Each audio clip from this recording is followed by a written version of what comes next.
In the previous video, we have seen how to sell products with Odoo point of sale quickly and simply. In this video, we are going to see more advanced features of the Odoo point of sale app. First, I'm going to show you how to create an invoice in case your B2B customers ask you for one. Then, I'm going to show you how to actually manage a refund in Odoo.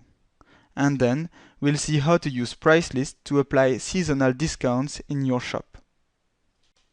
I want to show you how to handle the case where a B2B customer enters in your shop, buys some things, and asks for an invoice. So first of all, you need to create the customer in the Odoo database beforehand. So let's create a famous company, Agrolay. Let's take is a company and add a picture. Okay, we can save this. First of all, I need to check the configuration of my point of sale. Let's go back to my cashier desk, click Edit, and check that invoicing is ticked here. It's ticked. This means that if someone buys something at the cashier desk, I can actually issue an invoice for him. So let's open a new session.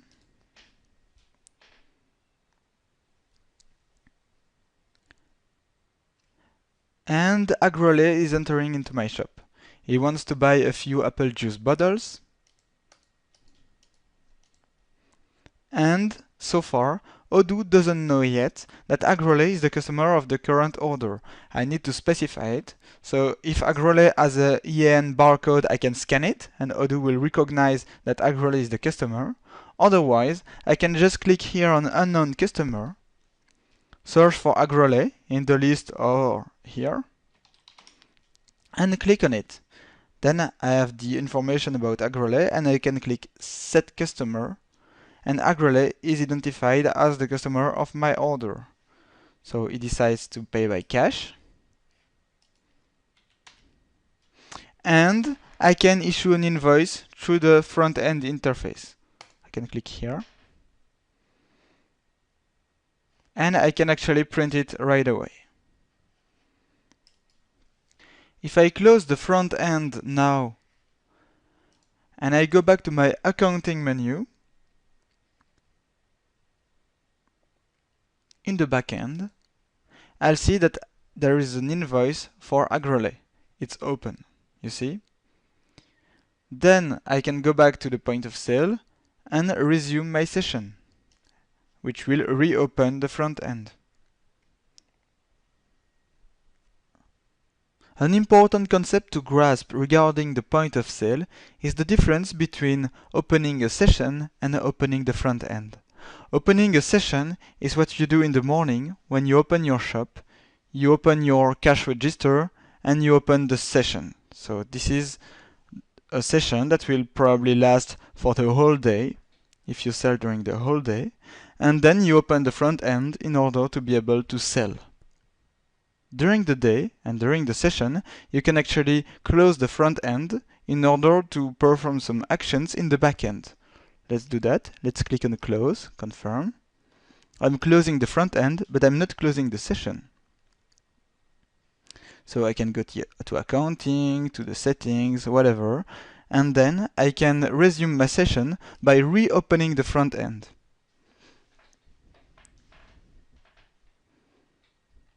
I will only close the session at the end of the day. That's it for the difference between the front end and the session. What I want to show you now is that you don't have to issue the invoice for the customer right away.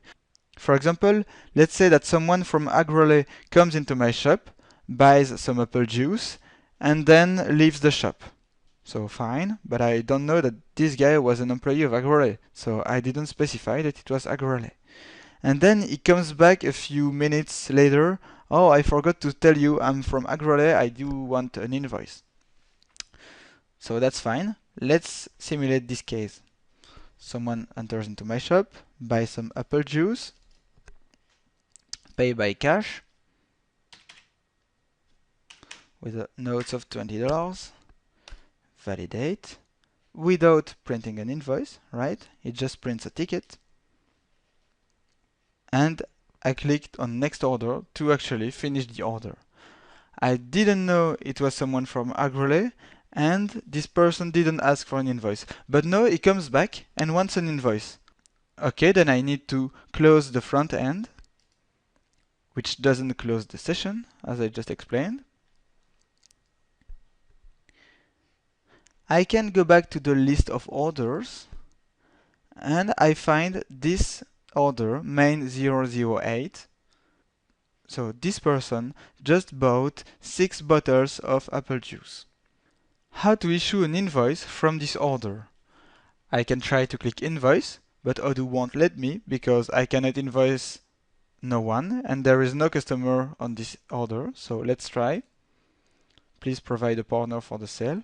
So actually I need to define that the customer of my order is Agrolé. Then I can click invoice, which will actually generate a new invoice for Agrolé. Okay? Now it's time to close the session. I still see the summary per payment methods, etc. And I can validate closing and post the entries. Now my session is closed. My second invoice was in draft state, as you can see here. So let me validate it so that I can actually reconcile the payment that Agrolé did through the point of sale and my two invoices. So I can just go to manual reconciliation here. I can just match the invoices and the corresponding payments. So this first invoice of $49.95 matches this payment of $15 and the return of 5 cents. Reconcile them. You'll have more information about the reconciliation process in the accounting training module, of course. And then I can reconcile my second invoice with the payment of $20 and the return of $2.06. Let's click reconcile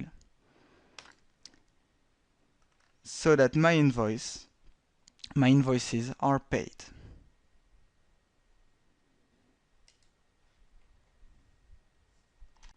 A few days later, in the morning, I open my session.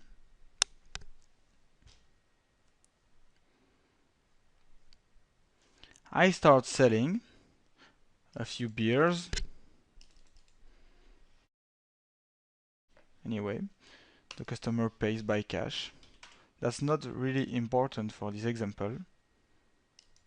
I'm just performing a sales. And then the employee of Agrolé comes back into my shop.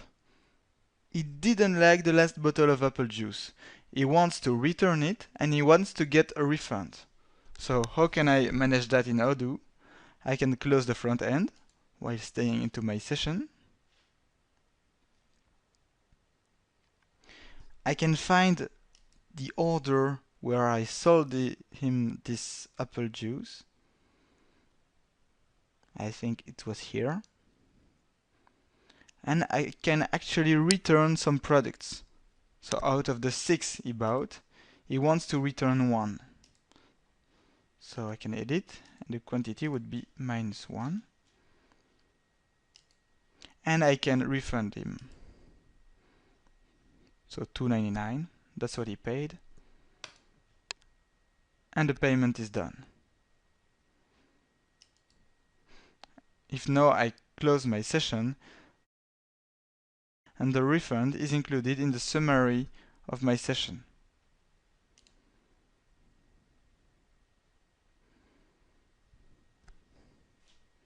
The last topic of this video is how to apply a seasonal discount on the products in your shop. To do that, you need to go to the point of sale configuration and you can select a price list. You'll learn all you need to know about the configuration of price lists in the sales module. So here I already created the price list and I can only select the one that I created, which gives 10% discounts on all products. I save this point of sale configuration and if I want to open a new session, in my point of sale, I'll see that my apple juice does not cost $2.99 anymore, it costs $2.69. That's how you apply a price list on a point of sale.